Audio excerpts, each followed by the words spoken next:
Hey there, friends. Thanks for tuning in to another exciting episode of An Artist's Way of Healing.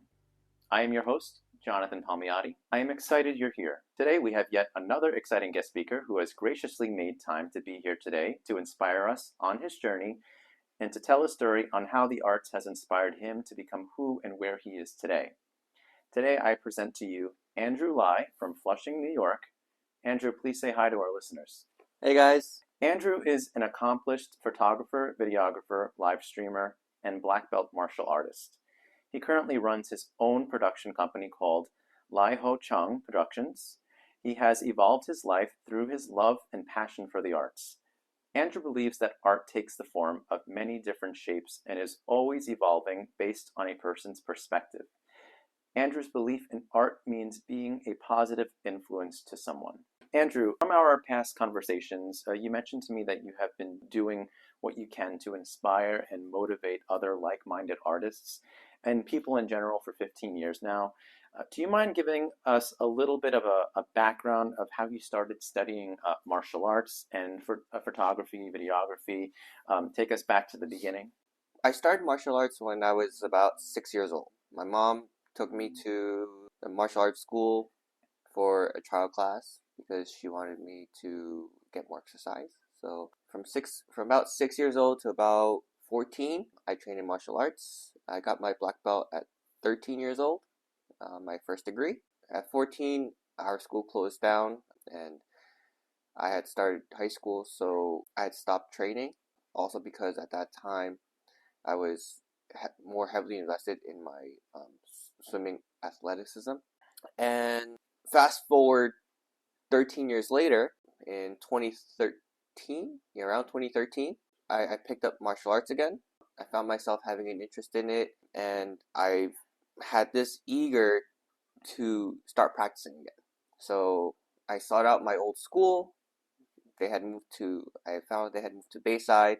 I trained there for about 5 years, and then afterwards, when my headmaster from that school had left, I transferred over to my current school, which is in Astoria at Shotojuku Dojo. That dojo is also affiliated with my previous school, so we're kind of sister schools. But the reason of me switching schools was because I wanted to develop myself as an athlete and a competitive athlete, right? And at the school I'm at now, we have more of that, right? The style of martial art I practice is Shotokan karate. Now I've been practicing it it's been about 10 years now. What is Shotokan karate? Shotokan karate is a traditional Japanese martial art. So in karate, you have a couple different styles. You have Shotokan, which is the traditional style. Then you have Goju-ryu, Shito-ryu, Wado-ryu, which are the more Okinawan styles. Those are the styles that are a little more based from Chinese Kung Fu and have some more Chinese influences. Besides doing karate, I also practice in Japanese swordsmanship, Iaido. So that teaches you a lot of mannerism, how to draw the sword, how to cut properly, which I've been doing for about 8 years now. Oh, interesting. Yeah. I didn't know that. Yeah. And does that go hand in hand with your actual martial arts? It does. In Iaido, there's a lot. You learn how to use a weapon, but there's also a lot of jujitsu that comes into it, especially when you're doing partner drills.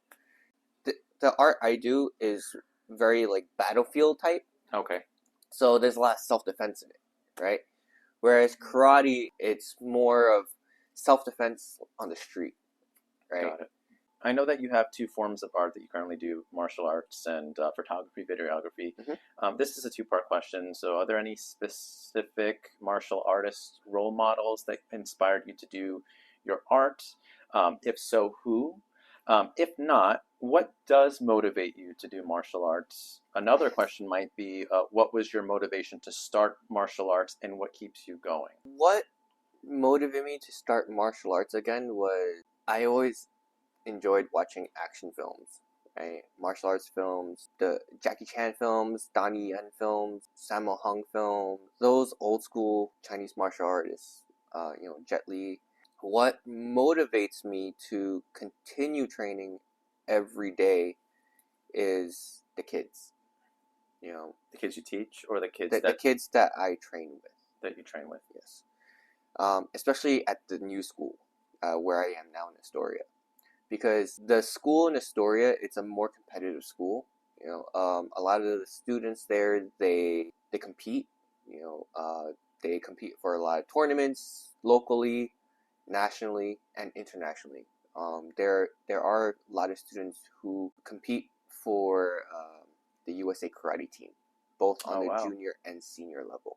What about a little bit about your photography, videography? I know we touched upon it before in our conversation, but just for purposes Yeah, of no problem. beginning, you had mentioned that you got really serious about it in college, and then you did it for fun, for like casual events. What was the age that you really first like picked up the camera? I think I was around 17 at the time when really when I really became serious into photography. It was one of my friends that actually was two of my friends that really inspired me and pushed me to be like, hey, we're all gonna buy a camera and we're all gonna go around Manhattan and shoot for the Christmas season. So I was like, okay, I want it. So bought myself like a $300 camera, and I think it was a Nikon D3100 at the time. Was there like a specific instance or specific moments where you're like, wow, this is something that I like literally want to do? Because you said you in college is when you kind of really seriously picked it up, like for real, like, and you did it for fun before that. But was there like a specific aha where you're like, ooh, like this is it, like, or like was it like an epiphany? Can you go into that? Yeah, of course. So I guess the turning point was probably towards my senior year, going to my master's in college, where I started this series of photos where I would take portraits for friends and people that I know, and I developed this ideology that I'm telling a story through every frame that I take. I'll take the extra effort to frame my shot a certain way, make it look cinematic, make it look interesting, right? So no matter what, I could show you a picture and you can see that there's a story being told there, right? I became more of a photographer where I wanted to capture something raw, right? I wanted to capture the raw emotion. I wanted to capture the essence of a person. And that's where my ideology of telling a story through every frame came from. Even after during COVID, when we were in lockdown, I couldn't work with people anymore because everyone was afraid to come out and getting sick. So I was scrolling through Instagram, scrolling through YouTube, and I discovered toy photography. That was another art form for me to be creative, dive into my art, dive into my craft, create whatever my imagination could come up with, because toys are so versatile. Right. You can mix and match them. You can make a background. You can take the picture, put it in Photoshop, and manipulate it however you want. Right.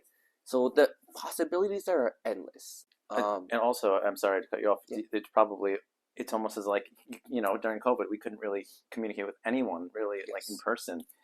You bring that toy to life, and that's bringing you to life. Yes. And I could assume that's, part of like a big healing process for you, especially during COVID, where people were really there was just no bottom left. Yeah. Like people like really can kill people's, confidence, especially like with me within the theater. Theater wasn't happening. It was dead. Yeah. I work in a specific job where live theater, needs to happen. Otherwise, the organization doesn't survive. Mm-hmm. And I remember when, my organization had to lay off like almost 3/4 of the company because there was just no revenue coming in. But not only that, it's not really, the organization is not really about us. It's really about the people that are a part of it. And those people in the theater, like the actors, the directors, the stage managers, whoever it takes to run the show, out of jobs for months, even a year. And they couldn't they had to be on unemployment. They didn't have anything, they probably lost their way at some point. COVID was a hard time for all of us. Like, I'm sure everybody else, we all got that COVID cabin fever. And at that time, I was in between jobs. So I didn't have a good sense of direction of where I'd be, right? Yeah. I was still trying to figure out, do I want to still continue in photography? Do I want to continue into something else? Do I want to try something else? Oh, that's So interesting. I wasn't sure. At that time, it was hard getting a job.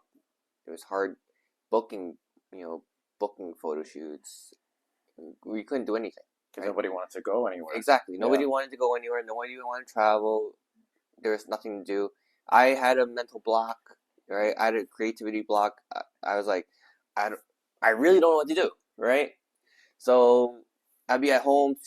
The only thing I could do is scroll through YouTube, scroll through Instagram, scroll through Facebook, and day after day, just watching through things. And thankfully, I came across there's one toy photographer's page, Mitchell. He shoots a lot for Hasbro and Mattel and Marvel, but yeah, he's a really well-known toy photographer. And I came across his page, and he had a lot of Star Wars toy photography. He had a lot of Toy Story toy photography. Looking at his page, looking at his work, that's what really started inspiring me to dive into the toy photography. And you could also do it remotely. Exactly. Yeah. I could do it remotely. I had a lot of toys. I had a lot of figurines. I was like, they're just sitting on the shelf or in the bin. Like, I might as well use them. Just take it out. And it's so interesting what our minds can do as artists. And like you just said, you found something that you didn't even realize that you were going to do. Yeah. That's like, it's creative. Yeah. You have to be creative. There were so many times, especially in my world with theater, people couldn't do live things. They had to be creative. They had to do remote things. They had to do pieces where maybe it was like a smaller cast and, like space out. They had to do outdoor theater. And you found something through photography. Mm-hmm. And honestly, that's wonderful. You also mentioned, though, that you're a live streamer. Can you just talk a little bit about that craft as well? Yeah, of course. During COVID, I was bored out of my mind, scrolling on YouTube, scrolling on Instagram, trying to figure out what I want to do with my life. After selling myself into the toy project, I was like, let me find something to do with video. Let me see if I can do something with lockdown and COVID. And originally, my first idea was to do like a COVID vlog for YouTube. I tried shooting 2 episodes, wasn't completely happy with it. And then I was watching some other vloggers on YouTube, and I saw the ad for this app called Bigo. So I downloaded it, took a look at it. I was like, okay, maybe I could try live streaming, because live streaming is a little easier. It's a little more raw. I don't have to worry about my wording always be perfect. I don't have to worry about my dialogue always being perfect. I don't have to worry about having what music to pick, what transitions to have, right? Right. It's just I start the app, start the camera, I'm there, right? Right. And whoever comes into the stream comes into the stream, right? Oh, interesting. So for me, that was a little easier, and I've been streaming about 4 years now. In the first couple of years, I was just there for fun, just getting to know people, building a network, inspiring each other, sharing our stories, sharing our life. Everyone on there is from different parts of the world or different states. So you meet new people. So, I meet people everywhere, Right. Globally and nationally, which was nice. Then I discovered that there's another side to the app where you could be a paid broadcaster as an official host. In the early part of 2023, I became an official host for Bigo with the help of my family on the app, and I've been doing pretty well on it so far.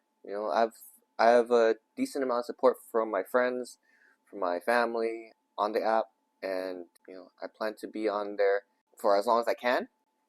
Some of the people I've met already, and they're all amazing people.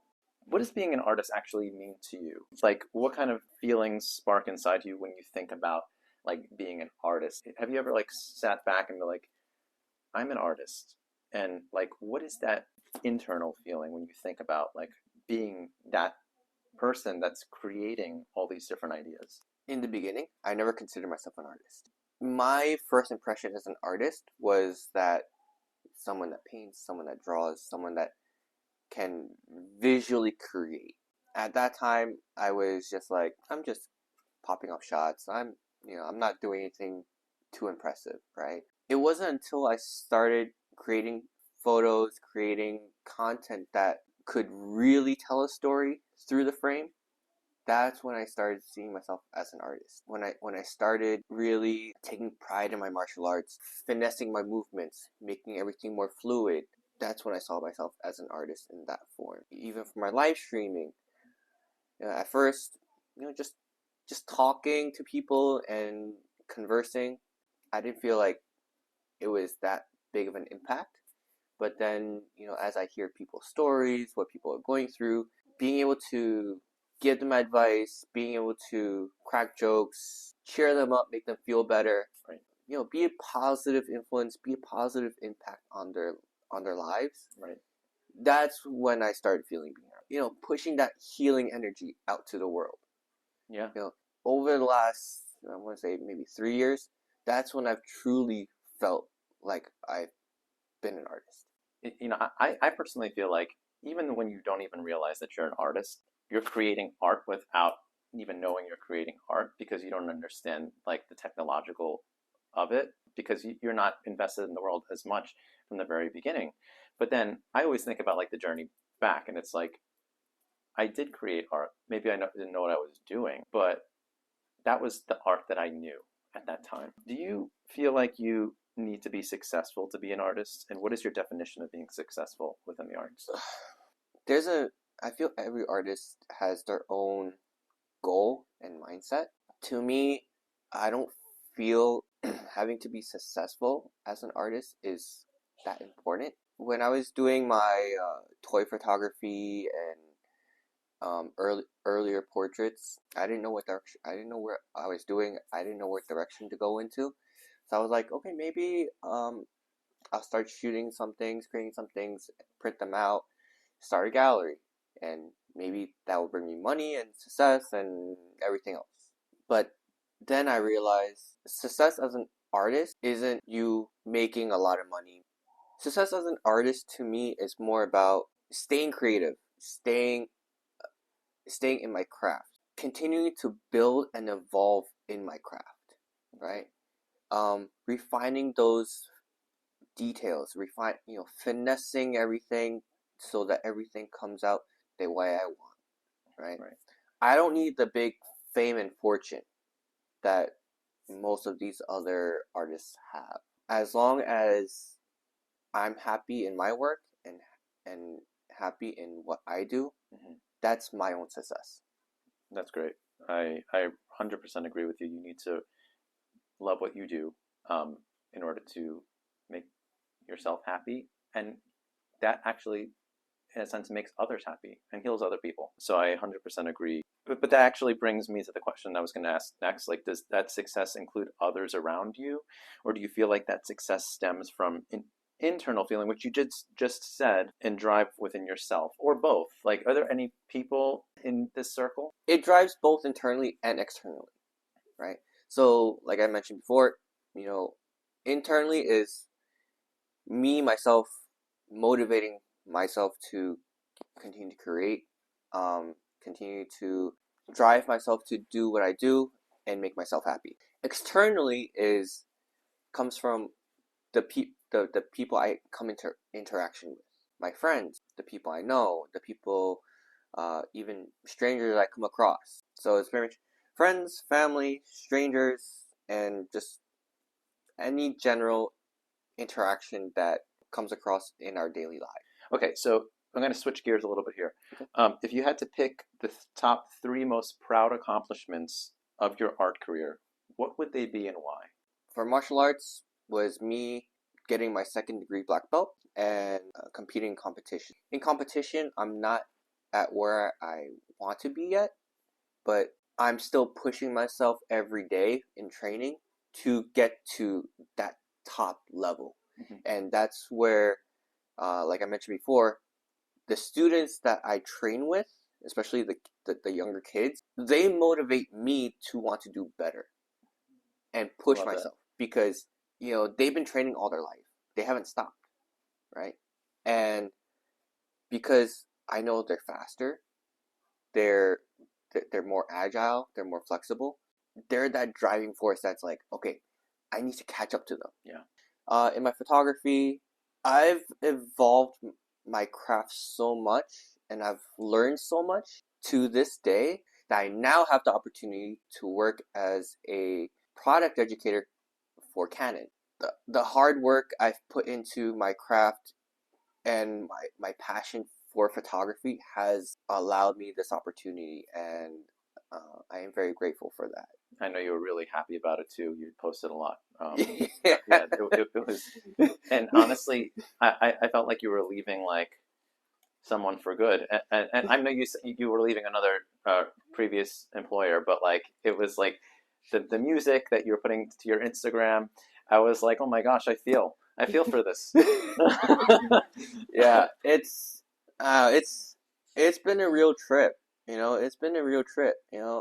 There's so many memories that you had. So Yeah, I never, I, when I started in photography, I never once thought that I'd be in a position where I'd be working for a camera manufacturer, especially one as big as Canon. of course, everybody knows Canon, and that's Exactly. such a great accomplishment. And like honestly, when I found out, I was like, wow, that's amazing. I've known Andrew since he was in high school with me, and it's been so long. And such a to hear that you were hired at such a prestigious organization, I was just like, good for Andrew, because you're so invested in your art that Canon obviously sees it. So I'm sure that you've worked with hundreds, if not thousands, of people through the various art forms that you study, especially being a photographer and videographer. You're probably getting several requests from new people who are in need of services daily. How frequently do you reflect on your journey that led you to today, which kind of goes hand in hand with your Canon journey, which you kind of were just talking about? Is there a specific moment in your journey that really stands out to you that you felt good about, or even just makes you reflect on what you have accomplished? Every photography project I work on, Mhm. especially after I finish editing the entire album of photos, I reflect on how far I've come up to this point. When I look at my early work and then I look at my work now, especially after I finish the entire album, I'm just like, damn, I'm good. It's like, Look at me now. it's like, say for example, I'll be I'll be editing photos for a tournament, right? Or wedding photos for a friend who I just shot for, right? I'll make some cropping adjustments. I'll make some lighting adjustments, and I'll look at it. Damn, that's good. Or is that really me? Right? Yeah, exactly. I'm like, I can't believe I did that. You reflect, and It's that's like an opportunity to reflect too. exactly. It's like I can't believe I pulled that off because I know me 10 years ago, I would never have been able to pull that off, right? Because at that time I didn't know what I was doing. Now I know what I'm doing, but at the same time, it's like even though you know what you're doing, you still surprise yourself in the results that you're able to produce, Totally. right? Because there's some things that just come out unexpectedly. I every day as a theater music person, I'm sitting, even sometimes I'm rocking my son to sleep, and literally ideas are coming to my head as I'm doing that. It can happen at any point in time by looking at your art, by just doing something random that you don't even think about. So Andrew, do you sometimes ever feel like you cannot relate to others in a certain way because of who you are as an artist? Are there any barriers that you run into? Sometimes I'm not a very expressive person. I still have trouble expressing my emotions, to a lot of people. I've always had trouble expressing myself, expressing my emotions, just opening up to people. And that's where a lot of my insecurities developed from in my youth. I didn't have a lot of self-confidence. I had low self-esteem. I didn't have a very good regard to myself, right? I felt like I couldn't do much. I wasn't feeling very motivated. Being able to do what I do now over the last few years has really changed my life. Yeah. Sometimes being able to relate to others is still difficult, but when we share a common art form, that barrier just dissolves. It just disappears.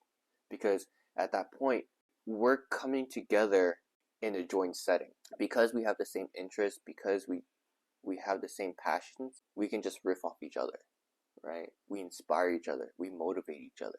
Yeah, you start to, like I was mentioning before, you actually start to think about like, oh, how can I actually continue this conversation with someone, as opposed to like a hi, how are you? Okay, that's it, thank you. Whereas opposed to like if you have like an interest in like theater or music or photography or videography, you can actually make a lot of points, or that kind of develops more questions to ask, and like create a bigger relationship than what originally you would think with anyone. I too feel that way, especially within the theater and music, or other interests that I have, such as Marvel or Star Wars or Harry Potter, stuff that I can talk about with someone and really just relate on a different level. And you also don't feel when you talk about stuff like that, you also don't feel as judged. Some people may say like, "Oh, I'm not as much of a fan of that. That's stupid, or that's not that fun. This person's boring." Probably a lot of people, even though they may not say it front and into your face, they probably are thinking stuff like that, which doesn't really help. So I totally understand where you're coming from. I agree, 100%. I had asked you in a previous conversation if you were to provide one or multiple words, one-word answers on how your art has impacted you. You said the word one-minded. I was hoping you can elaborate on this a bit for our listeners. The one-mindedness comes from I block out everything else around me, and I just focus on what I'm working on. So it's like it's like that moment where you're in the zone, right? Where you're just solely focused on what you're doing.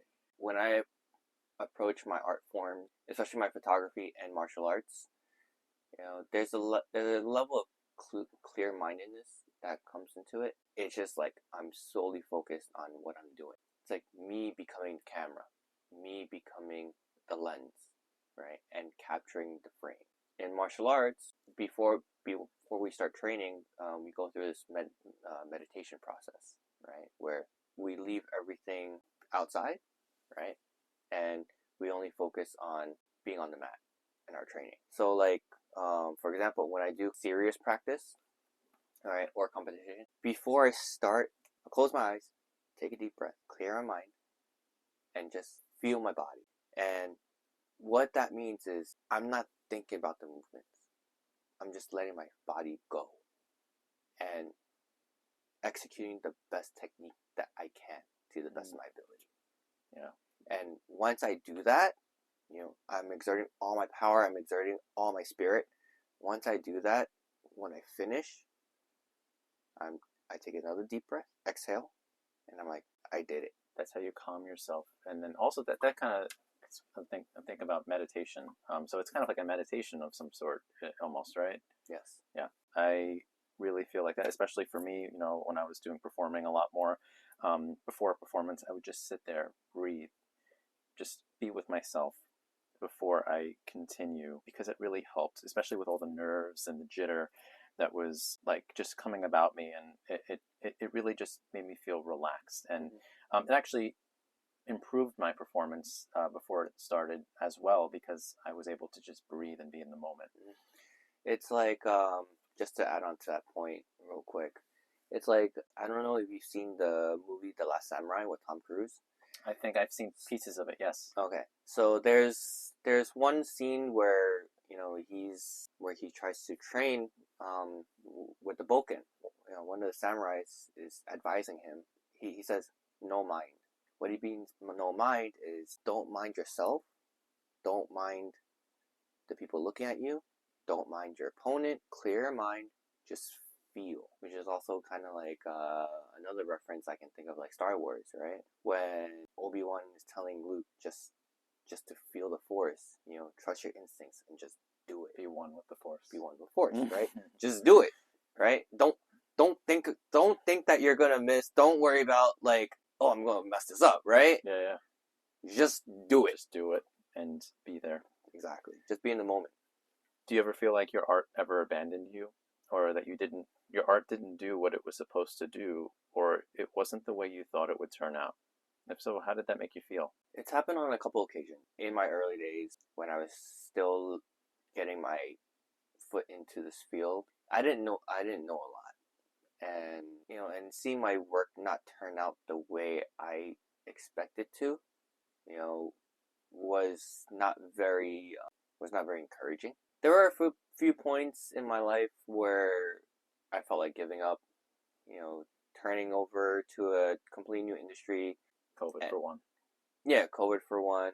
Especially like photography, especially as an independent photographer, it's not the highest paying job, right? It's not a very gratifying job either, right? Because you're doing all this work for a little bit of money. You still gotta feed yourself. You still gotta support your family. You still gotta, support yourself, Yeah. right? And it's only a one-time thing. Exactly. It's not the most stable job, Right. right? And I tell this to all my customers who want to start their foot into photography. I'm like, you better prepare yourself because you might buy the best camera in the world, you might buy the best lens in the world, but this is not the most stable job, And you have to be prepared You for have that. to be prepared for that. You have to be prepared to put yourself out there to get work. People are very hard on themselves, Yeah. and every day. And people probably, even though like they're doing this type of art, photography, videography, any type of art, they know it's not going to pay themselves, and sometimes these really bad feelings come back to them. But then I think what kind of saves them or brings them back to the art is why they started it in the first place, and Yes. that's exactly why I do what I do every day in the arts. I agree, 100%. Many people believe that art heals people. What are your thoughts on the arts helping people heal themselves? I agree with that 100%. Art as a healing process allows someone to express themselves in their pain, in their emotions, in their frustration, whatever they might be feeling at that time, right? So that's why you see a lot of like art therapy, right? Like a lot of people with mental illness or depression, right? They use a lot of therapists use art therapy just to get the person to let out their emotions on the canvas, right? I agree with that. Um, Yeah. and that's how you get artworks from like Van Gogh, for example, right? Because he was institutionalized and he started painting while he was institutionalized. Like Starry Night was from that. Wow. I didn't know that actually. I do know that art therapy, especially in a music capacity for me, I remember I used to volunteer at a nursing home. And I remember from time to time, I would have the people that were patients of the nursing home, they were looking forward to a performance, and hearing it made them happy. It gave them some sort of positive thing to look forward to after taking medication or getting seen by doctors. It kind of just took them out of the mindset of, oh, I'm sick, oh, I have something that I'm working on getting better with. And just for a moment in time, it takes them out of that. It's like the same thing. You go to a theater show, or you're just at an event like a birthday party or something. You're out of the moment of doing something out of your daily routine that you are required to do, whether it is sick or you're going to a job that you don't really like to go to. You're doing an art, and people that are not even artists, they're going to these events to get a positive outcome for themselves, to look at themselves in a different light, get to escape into another world. So I 100% agree with what you said. So one of the things that art does to us is it provides opportunities for growth, healing, inspiration, and love. It helps friendships develop. It provides friendly social atmospheres and gives people a purpose in their life. It does much more than that too. In fact, it could be said that a lot of people rely on their art to get through life. Whether that be getting through a rough day, week, month, or even year, the arts allow some people to give themselves another chance at life when life has not been kind to them and they feel like giving up. These individuals use the arts as a healing mechanism to cope and escape from their issues that are happening within their own lives. Which brings me to another question. Could you name a time when you have struggled immensely And how has your art helped heal and guide you to a brighter future? For me, it was definitely after COVID. After COVID, when I was looking for a job, I got laid off from my previous job. So I was on unemployment between jobs, and looking for a job, and nothing in New York was really hiring at that time. In between that time, I was like, I have no sense of direction. I don't know what to do. My photography's not making me money. And also at that time, my mom was sick, my girlfriend was sick, so there was a lot on my plate at that time. And but thankfully, I was able to find the live stream platform, and that gave me that support that I originally didn't see. You could talk to family, you could talk to your friends. Sometimes they won't always understand what you're going through. It becomes a little objective. Yes, it becomes objective, right? But when you talk to someone who understands a little bit more of what you're going through, and that may or may not have a similar experience, but they have that understanding to be willing to help you and advise you, it's very helpful. Right. Because everyone goes through different life experiences. Everyone goes through different changes in life. And one person's perspective is always going to be different from another person's perspective, right? Yeah.